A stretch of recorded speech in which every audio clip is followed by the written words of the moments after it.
본문의 말씀을 통해서 예수님을 대하는 우리의 자세라는 제목을 가지고 함께 말씀을 나누겠습니다. 여러분, 하나님께서 만드신 이 세상을 어떤 마음을 가지시고 바라보시고 또 하나님이 어떤 마음을 가지시고 이 땅에 우리 한 사람 한 사람에 대한 그런 생각들을 품고 계실까요? 성경은 그 하나님의 마음을 요한복음 3장 16절로 함축해서 표현하고 있죠. 하나님께서 이 땅을 이처럼 사랑하셨다. 하나님의 이처럼의 사랑하심은 바로 그 아들 독생자를 우리 가운데 내어주시는 그 죽음의 사랑을 말씀하는 것이죠. 인류를 구원하시기 위해서 저희와 우리 모든 인류를 하나님의 구원 앞에 세우시기 위해서 그 아들 독생자마저도 주시는 그 하나님의 사랑이 바로 이처럼의 사랑입니다. 오늘 본문에 보면 귀신이 들어가 괴롭힘을 당하는 사람 둘이 등장합니다. 그런데 그 두 사람을 보고 예수님께서 그들을 고쳐주시고 있는 사건이죠. 여기에서 중요한 것은 괴롭힘 당하는 사람을 예수님께서 불쌍히 여기고 있다는 것입니다. 그들이 하나님을 믿는 백성이 아님에도 불구하고 하나님은 그들을 불쌍히 여기셔서 하나님의 그 주권 속에 그들을 귀신으로부터 노임받게 하는 은혜를 베풀어 주신 것이죠. 귀신 들려 괴롭힘을 당하는 것을 하나님은 기뻐하지 않는다는 것입니다. 다시 말하면 하나님께서 만드신 창조의 형상이 하나님의 형상대로 창조되었는데 그 형상 속에 사단이 들어가서 귀신이 들어가서 그들을 괴롭게 하는 것에 대해서 하나님께서는 원하지 않는다는 것이죠. 이것이 하나님께서 우리를 향한 인류를 향한 그 주님의 마음임을 우리는 분명 볼 수가 있는 것입니다. 하물며 하나님의 백성인 우리가 이 땅을 살아가면서 수많은 인생들로 인하여 괴롭힘 당하고 고난 속에 있다면 주님은 우리를 바라보시며 아마 불쌍히 여기시고 우리를 그 상황 속에서 건져주시기 위해 우리를 찾아오실 것입니다. 귀신을 쫓아내시는 주님의 능력과 함께 그 이적에 관련된 그 주변의 많은 사람들의 태도를 우리가 오늘 본문 속에서 한번 살펴보기를 원합니다. 어쩌면 그와 같은 사람들이 오늘 우리의 모습이 아닌지를 우리가 분명히 점검해서 과연 우리가 어떤 신앙으로 하나님 앞에 서고 있는지를 살펴봐야죠. 즉 고침을 받은 귀신 들린 사람과 그 지역 사람들의 행동에 우리가 눈여겨봄으로 과연 내가 그런 행동의 삶으로 예수님을 만나고 있는 것은 아닌지를 우리는 한번 점검해 보아야 합니다. 먼저 말씀 속에서 귀신 들린 자의 상태가 어떠한가입니다. 오늘 28절 말씀에 이는 여러 번 고랑과 28절에 보시면 무덤 사이에서 그들이 지냈다라고 말합니다. 아무도 그 길을 지나갈 수 없을 정도로 그들은 굉장히 사납고 몹시 흥분한 상태임을 말씀하는데요. 마가복음 5장 4절과 5절에는 좀 더 상세하게 이 내용이 기록되어 있습니다. 이는 여러 번 고랑과 쇠사슬에 매였어도 쇠사슬을 끊고 고랑을 깨트리며더라. 그리하여 아무도 그를 제어할 힘이 없는지라 밤낮 무덤 사이에서나 산에서나 늘 소리 지르며 돌로 자기의 몸을 해치고 있었더라. 이것이 지금 귀신 들린 사람의 형편이죠. 그것을 지금 말씀하고 있는데 이 귀신이라는 헬라어 단어를 보면 바로 다이몬이라는 인간의 운명을 통제한다라고 해석을 하고 있습니다. 또한 그들은요 인간의 운명을 통제하기 위해서 뭘 알게 모르게 숨어 있는 상태에서 우리의 빈 곳을 틈타서 그 영혼을 혼탁하게 만들어 놓는 마귀의 전략이죠. 예수님 당시에 귀신은요 대기중을 떠돌아다니는 악한 존재이며 인간에게 해를 끼치는 존재라 그렇게 믿었습니다. 또한 유대인들에게 있어서 무덤은요 부정한 장소였고 나병 환자나 귀신 들린 사람들이 쫓겨나서 살아야 했던 그와 같은 아주 오늘날로 말하면 하층민들이 살아야 되는 그런 장소로 여겨졌던 곳입니다. 무덤은 그들이 얼마나 비참하고 절망적인 상태인지를 보여주는 하나의 모습인 것이죠. 무덤 사이에서 소리를 지르고 자기 몸을 돌로 자해하는 그런 현상들이 계속해서 일어납니다. 미친 사람의 모습은 결국 죄인의 영적 상태를 보여주는 것이죠. 다시 말해서 세상적 관점에서 보면 정상적인 사람들도요, 영적인 관점에서 보면 어쩌면 미치광이와 같은 삶을 살지 않습니까? 귀신 들린 사람과 같습니다.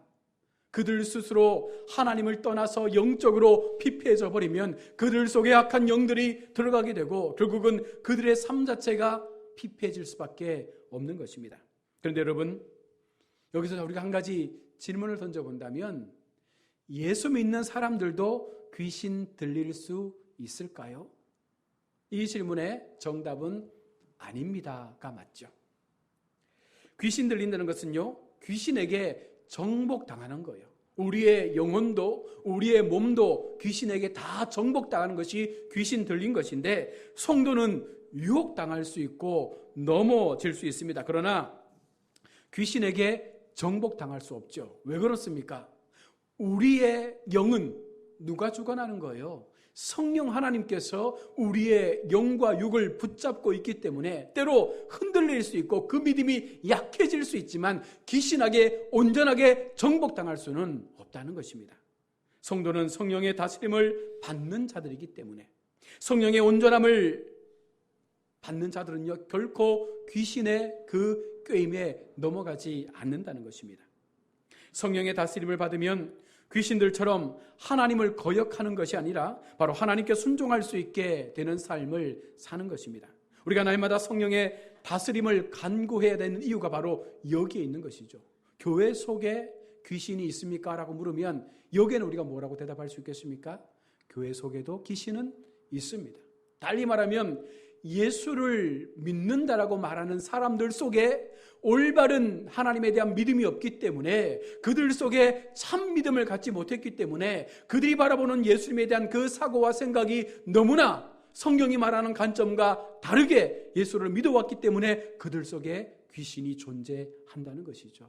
얼마나 무서운 이야기입니까? 세상 사람들에게는요, 손쉽게 귀신이 들어갈 수 있습니다. 그러나 하나님을 믿는 사람들에게는요, 결코 그 귀신의 영이 우리의 영혼을 빼앗을 수 없습니다. 성령 하나님께서 우리를 붙잡고 계시기 때문에, 하나님의 사람 한 사람 한 사람을 주의 성령의 능력으로 붙잡고 있기 때문에 진정한 하나님의 사람들은요, 귀신에게 그 영혼을 빼앗기지 않죠. 그래서 예수 믿는 사람들은요, 귀신을 두려워하지 않습니다. 오히려 사람을 무서워하죠. 옛날에 이런 이야기 있었잖아요. 우리가 정말 예수를 잘 믿는지 알려면 구판에 가면 된다. 무당이 굿하는 데 가서 앉아있으면 참 예수 믿는 사람이 있으면요, 그 구판에 귀신이 올 수가 없다고 하지 않습니까? 그만큼 하나님의 영은 강력해서 어둠의 그 귀신들의 세력들을 절대적으로 막을 수 있는 능력을 가지고 있는 것입니다. 그래서 구판에서 아무리 귀신을 불러내도요, 참 믿음을 가진 그 한 성도가 그 자리에 앉아서 그 영역을 장악해버리면 결코 귀신이 임하지 않는다고 하죠. 그래서 어떤 목사님의 간증입니다. 정말 시험을 해봤다고 해요. 정말 귀신이 안 오나. 그래서 어느 동네에서 굿한다고 하길래 목사님이 성도들과 함께 갔대요. 그래서 열심히 구판을 구경하고 있는데 이 무당이 한참을 막 징을 치고 방울을 흔들면서 굿을 하는데 귀신이 안 임하니까 얼마나 힘들겠습니다. 그러니 갑자기 이 목사님에게 와서 당신이 왜 여기 있냐고, 빨리 여기서 가라고, 굿이 안 된다고 그러면서 그 목사님을 쫓아냈다라는 그런 간증도 들었습니다. 하나님의 사람은요, 이런 영적 능력이 있는 거예요. 여러분, 우리가 예수 믿는다는 것은 그냥 허투루 믿는 것이 아닙니다. 우리 속에 주의 성령이 임하면요, 세상에 어떤 것도 우리가 두려워할 필요가 없죠. 왜? 하나님께서 우리를 붙잡고 계시고 우리 속에 주의 성령의 은혜를 주셨기 때문에 어떤 악한 영들의 세력도 우리를 흔들 수 없다. 이것이 진리라는 사실입니다. 두 번째로 귀신들의 질문을 우리가 살펴봐야 됩니다. 귀신들의 질문이 무엇입니까? 그리고 이 질문의 의미가 여러분 무엇일까요? 29절 말씀해 보십시오. 하나님의 아들이여, 우리가 당신과 무슨 상관이 있나이까? 이 말은 예수님께 자신들을 그냥 내버려 두라는 거예요. 이 두 사람에게 들어가서 우리가 잘 살고 있는데 왜 예수님 오셔가지고 우리를 힘들게 하느냐? 그냥 우리 일을 하도록 내버려 두라라고 말하는 것이죠. 귀신들의 궁극적인 어쩌면 하나님을 향한 반역의 모습을 보여주시는 것입니다. 하나님은 귀신들의 영들이 이 땅을 지배하지 못하도록 막는 것이 하나님의 능력이었습니다. 그런데 오히려 이 귀신들은요, 하나님께서 우리의 그 일들 가운데 관여하지 않기를 원하시고 있다는 것이죠. 귀신들이 하나님의 아들로 인정했지만 자신들을 멸하실 그 능력의 하나님이심을 또한 그들은 알고 있었기 때문에 이렇게 고백하는 것입니다. 그러면서 하는 말이 뭐예요? 때가 이르기 전에 우리를 괴롭게 하시려고 여기 오셨나이까. 귀신들은요, 언젠가 하나님의 때가 되어지면 자신들이 심판받을 것이라는 사실을 분명히 알고 있는 것입니다. 그래서 아직 때가 되지 않았는데 왜 예수님이 지금 오셔서 우리에게 이렇게 핍박하느냐, 이런 형태로 예수님에게 질문을 하고 있는 것이죠. 성경은 세상 끝에 마귀와 그의 귀신들을 불못에 던질 것이라고 분명히 경고하고 있습니다. 계시록 20장 10절 말씀해 보시면 또 그들을 미혹하는 마귀가 불과 유황못에 던져지니 거기는 그 짐승과 거짓 선지자도 있어 세세토록 밤낮 괴로움을 받으리라. 이것이 성경이 말씀하고 있는 마지막 심판의 마귀들과 귀신들의 영들이 어떻게 그 끝을 맞이하게 되는지를 보여주는 말씀이죠. 이 말은 자기들의 마지막을 정확히 알고 있다는 뜻입니다. 또한 이 말은 사탄의 세력을 능가하는 하나님의 능력이 분명히 이 모든 것을 이길 수 있다는 사실을 우리 가운데 보여주는 것입니다. 여러분, 귀신들은 예수님이 누군지 정확히 알고 있었습니다. 그렇다면 귀신들은요, 예수님을 믿었을까요? 어떻습니까? 아니죠. 예수님을 믿지는 않죠. 그냥 알고 있는 것입니다. 귀신들은 예수님이 누군지 정확히 알고 있습니다. 그렇다면 여러분, 귀신들은요, 예수님과 부딪힐 때마다 그들의 힘을 잃어버리는 것이 성경에서 나타나고 있는 귀신과 하나님의 그 대결 가운데 나타나고 있는 결론이지 않습니까? 이 귀신들은요, 예수님을 하나님의 아들로 인정했지만 자신들을 굴복시키고 그 능력으로 우리를 멸할 것에 대하여 그들은 대항하고 있는 거예요. 지금은 때가 아니니 우리를 가만히 내버려두라. 그러면서 예수님 여기서 떠나달라 말씀하고 있는 것이죠. 여기서 우리가 중요한 것을 하나 발견하게 됩니다. 여러분, 아는 것과 믿는 것은 분명히 다르다는 거예요. 교회 안에 있으면서 믿지 않는 사람이 교회에 나와서 하나님을 예배하는 모습으로 그렇게 외식하고 있지 않는지 우리가 살펴봐야 한다는 것이죠. 교회에 나온다고 다 믿는 것이 아닙니다, 여러분. 교회 나와 앉아서 예배한다고 하나님을 믿는 게 아니에요. 그냥 아는 지식으로 이곳에 나와 있을 수도 있다는 것이죠. 단순히 아는 믿음이 아니라 여러분, 정말 참 믿음을 통해서 하나님 앞에 서지 않으면 우리도 언젠가 이 사람들처럼 귀신에게 점령당하는 그런 삶의 자리에 놓일 수도 있다는 것입니다. 교회라고 안전하지 않습니다. 교회 속에도 분명 귀신은 존재합니다. 중요한 것은 내 마음 속에 내가 누구를 모시고 사느냐, 나의 삶 속에 성령 하나님의 인도하심을 통하여 내가 이 믿음의 걸음을 겸비하게 걸어가려고 애쓰고 있느냐, 이것이 우리 속에 고백되어야 하는 것이죠. 우리는 예수님을 아는 사람입니까? 예수님을 믿는 사람입니까? 믿음은 확신 이상의 것입니다. 내가 하나님을 믿는다고 했을 때 이게 그 믿음은요, 확신을 넘어서는 나의 모든 것을 전적으로 신뢰하고 맡길 수 있는 우리의 절대적인 순종의 고백이 바로 믿음이 되는 것입니다. 믿음으로 예수님께서 나를 위하여 하신 일들을 받아들이고 또한 죄로부터 구원하실 그 하나님이 오직 나의 유일한 주님이심을 인정하고 그 예수님의 명령에 순종함으로 우리의 삶을 살아가는 것, 바로 이것이 믿음이라고 성경은 말씀하고 있는 것이죠. 나의 믿음은 어떻습니까? 또한 세 번째로 귀신들의 절대적인 목표가 그러면 무엇일까요? 오늘 32절 말씀에 바다에 들어가 물에서 몰살했다라고 기록합니다. 예수님의 목적은요, 치유하고 생명을 살리는 것입니다. 그러나 귀신들의 목적은요, 죽이고 파괴하는 것이죠. 그래서 귀신들은요, 우리의 마음속에 어떤 마음을 주는 거예요? 두려운 마음, 무서운 마음, 괴로운 마음, 좌계하는 마음, 스스로 자신을 자해하는 그와 같은 악한 마음들을 줍니다. 그러나 하나님의 마음 어떻습니까? 우리 속에 두려움을 없애주고 하늘로부터 임하는 평안을 주고 세상을 살아갈 때에 담대한 믿음으로 이 세상을 승리할 수 있는 그런 하나님의 은혜의 마음들을 주신다는 거예요. 여러분, 내 마음속에 두려움이 있습니까? 지금 마귀가 내 마음을 빼앗으려고 하고 있는 것입니다. 내 마음속에 걱정과 근심이 있습니까? 지금 마귀가 우리의 그 틈을 타서 우리의 영혼을 흔들려고 하고 있다는 것이죠. 그럴 때 우리는 더 담대하게 선포하고 외쳐야 합니다.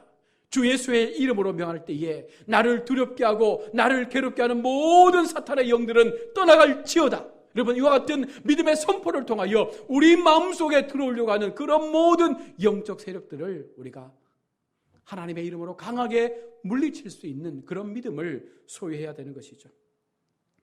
여러분, 예수님은 왜 귀신들을 그냥 멸하시거나 쫓아버리지 않으셨을까요? 예수님은 사탄의 파괴적인 능력과 인도를 보여주기를 원하셨습니다. 또한 수많은 돼지떼보다 한 인간이 더 소중함을 그들 가운데 보여주시기 위해서 이 귀신들을 돼지떼에 넣어서 물속에서 몰살시키는 사건을 만들어낸 것이죠.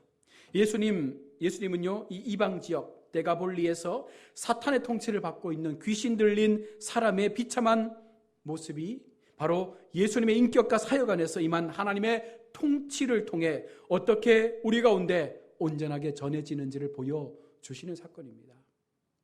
그 두 사람을 살리기 위해서 얼마나 많은 돼지떼가 죽었냐면 2,000마리가 죽은 거예요. 그 귀신들이 2,000마리 되는 돼지떼에 들어가서 몰살했기 때문에 하나님은요, 그 두 사람의 생명이 2,000마리의 돼지떼보다 귀하다라는 것을 말씀하는 것이죠. 또한 귀신 들린 자에게 일어난 일을 본 후에 그 주변 사람들의 반응이 어떠합니까? 오늘 34절에 예수님이 마을에서 떠나시기를 간구했다라고 말합니다. 귀신을 몰아내고 두 사람에게 하나님의 그 은혜의 자유함을 주셨는데 그것을 본 많은 사람들은요, 뭐라고 했습니까? 예수님께서 이 마을에서 떠나가기를 간구하는 거예요. 마가복음 5장 15절에 귀신 들렸던 자, 곧 군대 귀신 집혔던 자가 옷을 입고 정신이 온전하여 앉은 것을 보고 정신이 돌아왔습니다. 그런 그들에게 하나님의 은혜를 우리가 찬양하며 역시 하나님을 믿으면 우리 속의 모든 악한 영들의 세력들이 끊어질 수 있다는 그 마음을 가지고 오히려 하나님께 돌아와야 함에도 불구하고 그들의 고백이 무엇이에요? 이 말에서 떠나 주십시오.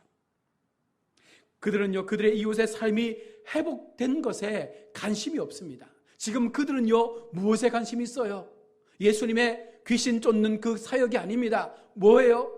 자신들의 재산이죠. 2,000마리가 되는 그 돼지떼가 자신들의 눈앞에서 사라진 이것 가지고 그들은요, 두려워하고 분내고 있는 것입니다.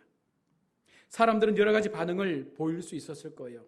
해변가에서 예수님을 보게 된 것에 대해서 기쁨을 고백할 수 있었을 것이고, 또 귀신 들렸던 자에게 자유함을 주셨을 때에 역시 하나님의 그 은혜가 크다는 것을 고백하면서 나에게도 그 은혜를 달라고 기도할 수 있는 상황도 됐을 것입니다. 또한 이런 엄청난 치유를 눈으로 직접 봤다면 얼마나 온몸에 전율이 일어나겠습니까? 그러나 그들은요, 자신들이 소중히 여기는 것 때문에 오히려 예수님을 떠나라라고 말하고 있는 것이죠. 돼지를 치던 자들은요, 이 일을 통해 예수님의 메시아 되심을 전하는 것보다 오히려 자신들이 그 책임 추궁을 받을까 싶어서 그 모든 것들을 예수님 앞에 떠넘기는 것입니다. 시내에서 몰려온 사람들은요, 예수님을 향한 감사보다 재산에 대한 손해만을 생각하며 지금의 상황을 바라보고 있다는 것이죠. 그들의 강구는 아마도 예수님께서 자기들의 현 상태를 변화시키는 것을 어쩌면 원하지 않고 있는 것 같아요. 힘들게 살지만, 어렵게 살지만, 늘 마귀에게 붙잡혀서 고통의 시간을 살지만 예수님을 믿으면 그 상황에서 놓을 수 있는데도 불구하고 그들은요, 현실적인 물질에 대한 욕심에만 그 마음이 집중되어 있다 보니까 하나님에 대한 바른 눈이 떠지지 않는 것이죠. 그래서 그들은 인간에게 참 생명을 주시는 예수님을 거부하고 재산을 더 소중히 여기는 어리석음을 선택한 것입니다.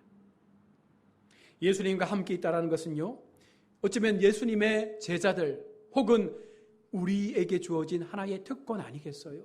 예수님과 함께 있다는 것만으로도 더 이상 어떤 것들도 우리를 위할 수 없고, 우리의 길을 막을 수 없고, 우리의 상황을 더 극단의 상황으로 몰고 갈 수 없는 은혜의 변화의 시작이 됨에도 불구하고도요, 우리는 예수님과 함께하는 그 특권을 거절하고 있다는 것입니다.